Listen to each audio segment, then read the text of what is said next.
And I'll share my screen.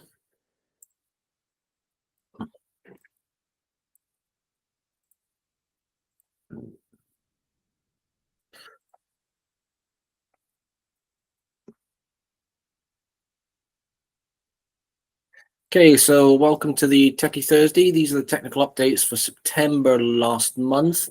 Some of these are going to be duplicates from what we did in the end user update yesterday, but with more information from an administration point of view. So the first one that there aren't as many tech updates as there were end user updates yesterday, but we'll just go through them and then you can have the rest of the hour off. So this was an update that was covered yesterday. It's just for you as an admin to know that there's been a change in the way that Google is going to it's basically a renaming of Gemini Education Subscriptions. That's now going to be called Google AI Pro for Education. And so you'll see there, when it comes to sort of like your admin console, it depends on when your next renewal is. So when your next renewal is, you'll see within the admin console, you'll see that the Gemini Education subscription will then change, and it will say Google AI Pro for Education instead. Chris, I think you mentioned yesterday as well that there's a slight change in the pricing structure for that. Do you want to click in on that? Yeah, I can do. Thanks, James. Yeah, so when it comes to your renewal stage, if you're on the Gemini Education or Education Premium, then you'll automatically be moved across onto the Google AI Pro, and the price reduces down to 201.60 for both.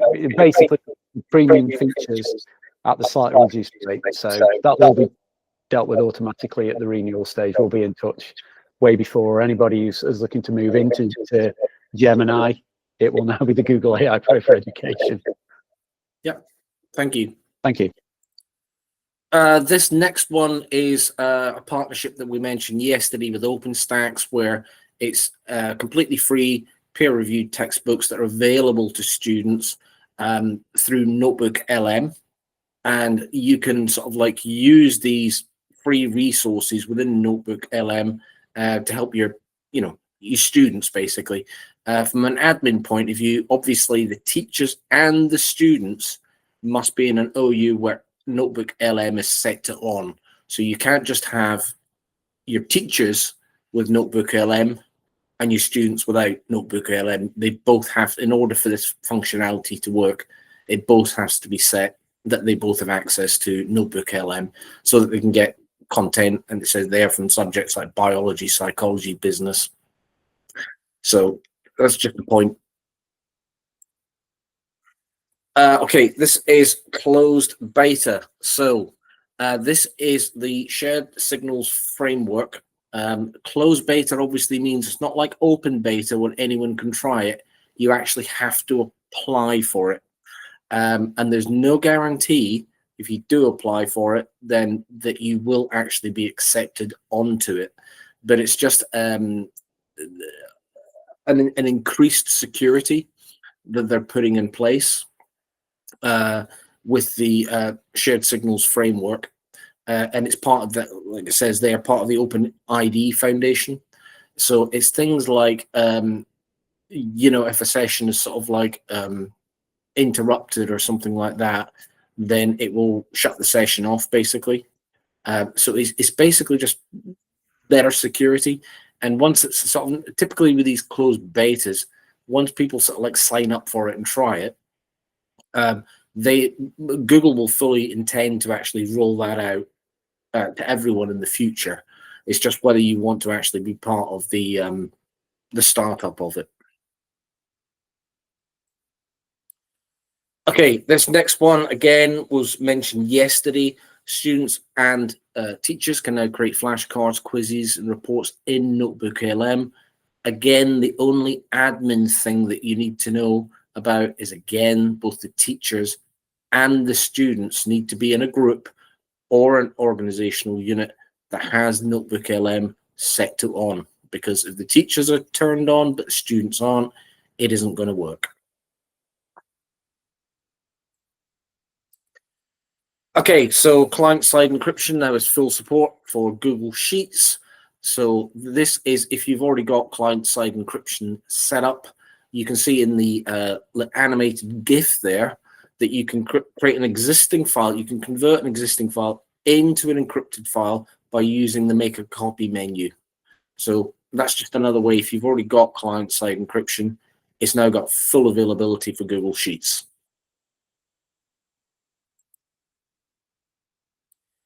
This one is mentioned again yesterday. It's where if someone wants to use a chat app like a polling app or something like that, normally they would have to install it, and if they try to use it again, they'd have to install it. But now it will automatically install. So if someone tries to use it after that, if they try to create a poll within a chat space, it'll automatically be installed and you can vote right away. So again, this is dependent on you as administrators to choose which apps your users can use. So if you haven't specifically allowed a chat app, and these are specifically from the Workspace Marketplace, so these are third-party apps interacting with Google Chat. So obviously you need to do your due diligence as to what you are and are not going to allow. So just be aware that you would need to, if someone wants to install, for example, a polling app within the chat space, you would need to approve it. Okay, not a lot of people have got Google Meet hardware, but there are changes to the privileges for calendars when it comes to Google Meet hardware. So it tells you there, starting October the 15th, the privilege will no longer grant read-write access to your organization's Google calendars, but you'll still be able to use the privilege to manage the Google Meet hardware devices and assign calendars to them. So you'll see on the right-hand side there, you've got two options with the change.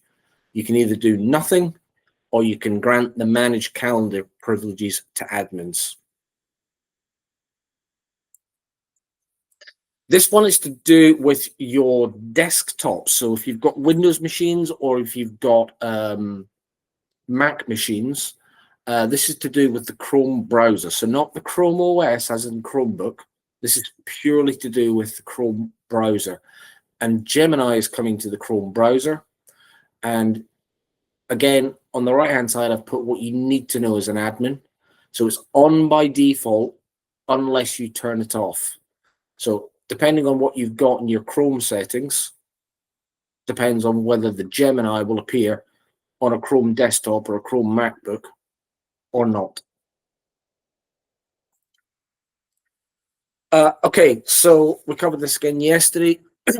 Gem sharing. So if you create a gem, you can now share it in the Gemini app.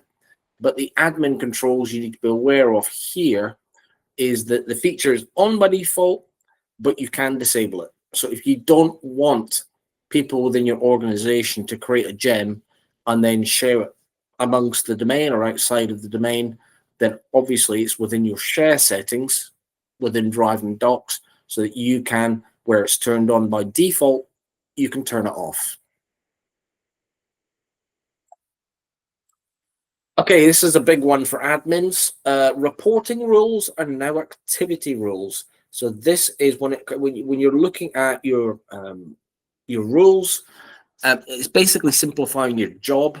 So it'll tell you there that reporting rules will inform the admins what happened, while an activity rule helps admins control what happens. Those are now combined as one. So you as an admin don't need to just see what happened, but because it's now combined, you can see what happened and control it at the same time. So another admin one here, update to Gmail log events. There are 3 changes here. So the email log events are being added to the audit investigation tool. The addition of Gmail log, if you use the admin software development kit, that's now been added to the API. And Gemini data access logging for Gmail log events. it's using Gemini to actually look at what's happening within the Gmail, within your domain. This one is in beta, so it's open beta. So it's not closed. You don't have to apply for it. So this is within Google Drive. So what it can do is this is allowing you to, Google will use, I would imagine it's AI to detect ransomware. And within the ransomware, and this is specifically for Google Drive for desktop. So if you've got like a Windows machine where you've got offload synced down to Google Drive for desktop, it's Google will identify if there's any ransomware on that machine.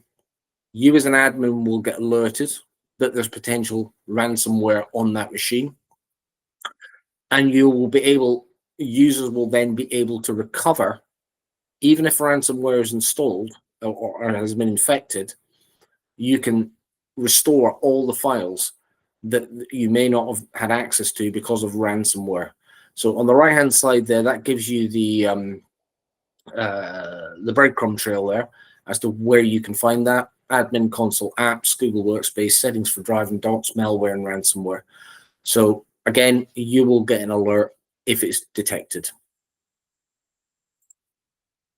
And that's it. I told you it would be short and sweet. Next updates on Thursday, the 13th of November, and I'll see you then. Stop sharing.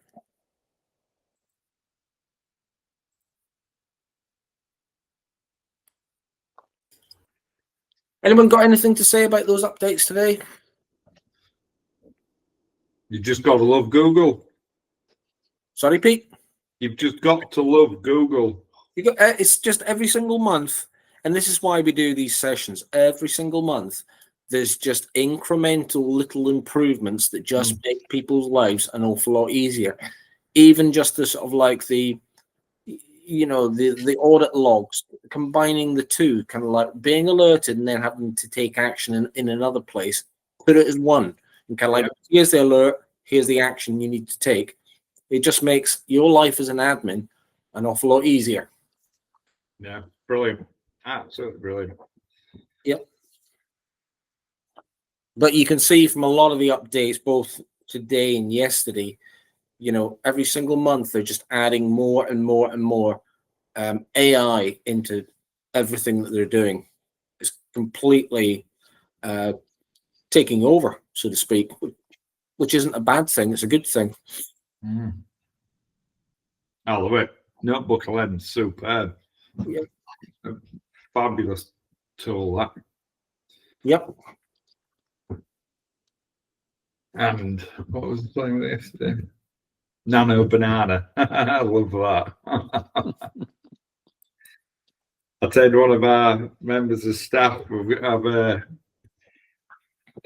some images of our staff members on a particular website, and one of them is just, I don't know, he must have been in such a bad mood that day when they took the photograph.